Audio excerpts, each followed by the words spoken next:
Motivational channel में आपका स्वागत है। लाइक और सब्सक्राइब जरूर करें।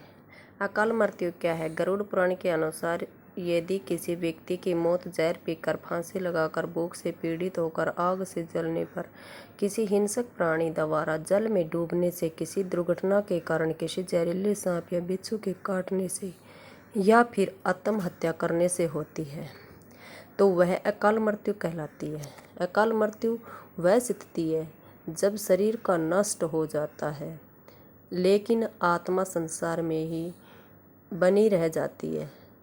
आप और हम देखते हैं कि आए दिन लोग सड़क दुर्घटना या फिर किसी आपदा का शिकार हो जाते हैं और अपनी जान गंवा बैठते हैं। ऐसी मौतों को धर्म शास्त्रों में अकाल मृत्यु का दर्जा दिया गया है। आइए जानते हैं अकाल मृत्यु क्या होती है, किसे कहते हैं। एक अटल सच्चाई है कि इस धरती पर जिस भी प्राणी में जन्म लिया है उसकी मौत होना तय है। यह एक ऐसा सच है जिसे बदला नहीं जा सकता। हम सभी जानते हैं कि पृथ्वी लोक में प्राणियों की संख्या इतनी है कि हर दिन किसी न किसी की मृत्यु होती रहती है और ये ज़रूरी भी है कि प्राचीन प्राणी जाएगा तो एक नए प्राणी के सृजन होगा। मृत्यु के बाद सब परमात्मा की शरण में जाते हैं, लेकिन ये सब पर लागू नहीं है। सीधी सी बात है कि हर प्राणी को मोक्ष प्राप्त नहीं होता। इनमें से कुछ ऐसे भी प्राणी होते हैं जिनकी आत्मा सदियों तक पृथ्वी लोक में ही भटकती रहती है और इसका कारण है उनकी अकाल मृत्यु होना, यानी भगवान का दिया हुआ पूरा जीवन न जीना। आइए अब जानते हैं कि अकाल मृत्यु कैसे होती है। हमारे वेदों में मनुष्य की उम्र 100 साल निर्धारित की गई है। तो अकाल मृत्यु क्यों होती है? इन 100 साल की निर्धारित उम्र में दुष्कर्म को निर्धारित नहीं मिलाया गया है, मतलब इंसान की मृत्यु तय होती है जब उसके पास धर्म कार्यों के लिए शक्ति नहीं होती है या फिर उसका शरीर उसे धर्म कार्य करने की इजाज़त नहीं देता, अर्थात वह धार्मिक कार्य करने के लायक नहीं रहता।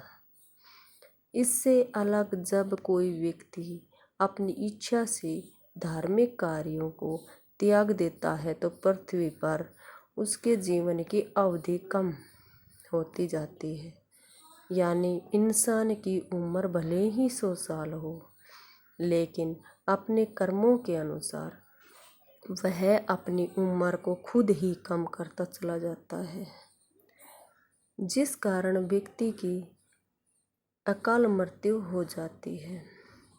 अब जानिए अकाल मृत्यु के बाद आत्मा का क्या होता है। भगवान श्री कृष्ण विष्णु जी गरुड़ पुराण के माध्यम से यह बताते हैं कि मनुष्य के जीवन के 7 चक्कर निश्चित होते हैं। जो मनुष्य इस चक्कर को पूरा नहीं कर पाते, ऐसे में वे मनुष्य अकाल मृत्यु को प्राप्त हो जाते हैं। अचानक ही मृत्यु होने की वजह से मनुष्य की मोह माया, इच्छा और तृष्णा बनी रहती है जो कभी पूरी नहीं हो पाती। ऐसे में शरीर तो नष्ट हो जाता है, लेकिन अकाल मृत्यु प्राप्त होने वाली आत्माएं धरती पर अपने परिजनों और जीवित लोगों को कष्ट पहुंचाती रहती है और अपनी तृष्णा पूरी करने की कोशिश करती है। गरुड़ पुराण के अनुसार प्राकृतिक मौत से मरने वाले मनुष्य को 41 दिन में दूसरा शरीर प्राप्त हो जाता है। इसके विपरीत अकाल मृत्यु को प्राप्त व्यक्ति भूत, प्रेत, पिशाच, गैंगस्टा, ब्रह्म राक्षस, बेताल और छत्रपाल यानी में भटकता रहता है उनकी आत्मा को जल्दी से शांति नहीं मिलती। गरुड़ पुराण के अनुसार अकाल मृत्यु में आत्महत्या को सबसे निकृष्ट माना जाता है। आत्महत्या को हमारे हिंदू ग्रंथों के अनुसार सबसे घिनौना कृत्य बताया गया है। भगवान श्री विष्णु ने गरुड़ पुराण में आत्महत्या को ईश्वर का निरादर करना और अपमान करना कहा है। भगवान श्री हरि विष्णु जी कहते हैं कि आत्महत्या करने वाले मनुष्य की आत्मा पृथ्वी लोक पर तब तक भटकती रहती है जब तक कि वह प्राकृतिक द्वारा निर्धारित अपने जीवन चक्र को पूरा नहीं कर लेता। ये घोर कृत्य एक किस्म की सजा है। इस प्रकार की आत्मा को ना तो नरक लोक में जगह मिलती है और ना ही स्वर्ग लोक में। इस प्रकार की आत्मा को मरने के बाद भी सबसे कष्टदायक स्थिति से गुजरना पड़ता है।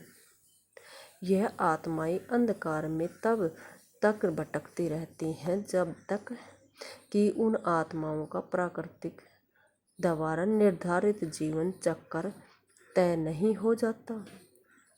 आत्महत्या करने वाली आत्माओं के बारे में कष्ट को तो दूर नहीं किया जा सकता, लेकिन गरुड़ पुराण में अकाल मृत्यु को प्राप्त मनुष्य की आत्मा की शांति हेतु कई उपाय और मंत्र बताए गए हैं, जिन उपायों को घर के परिजन द्वारा किया जाता है और जिससे कि अकाल मृत्यु को प्राप्त मनुष्य की आत्मा इन उपाय और मंत्रों द्वारा शांत की जाती है और तब वह आत्मा घर के लोगों और बाहरी लोगों को कष्ट नहीं पहुंचाती।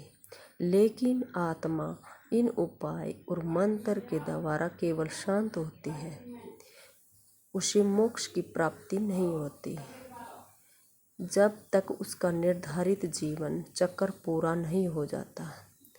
क्या है अकाल मृत्यु के संकेत अर्थात अकाल मृत्यु के लक्षण? यदि किसी व्यक्ति को हरे या नीले रंग की मक्खियाँ जो गंदगी पर बैठती हैं घेरने लगे और अधिकांश समय ये मक्खियाँ व्यक्ति के आसपास ही रहने लगे तो समझ लेना चाहिए कि व्यक्ति की आयु लंबी नहीं है। नंबर 2, जिस व्यक्ति की मृत्यु निकट हो तो उसको अपने आसपास कुछ सायों के मौजूद होने का एहसास होता है, जैसे बिना किसी के होते हुए भी अपना कोई प्रियजन समझकर आवाज़ देता है। ऐसे व्यक्तियों को अपने पूर्वज, पितृ और कई मृत व्यक्ति भी नजर आते रहते हैं। नंबर 3, समुद्र शास्त्र के अनुसार जब मृत्यु निकट आती है तो हथेली में मौजूद रेखाएं अस्पष्ट और इतनी हल्की दिखाई देने लगती हैं कि उसे देख पाना संभव नहीं होता, यानी व्यक्ति के हाथ से किस्मत की लकीरें मिटने लगती हैं। नंबर 4, जिस लोगों की मृत्यु निकट होती है वे अपनी छाया को भी खुद से अलग देखने लगते हैं, जिनको ऐसा लगता है कि हमारी छाया हमसे अलग क्रियाकलाप कर रही है।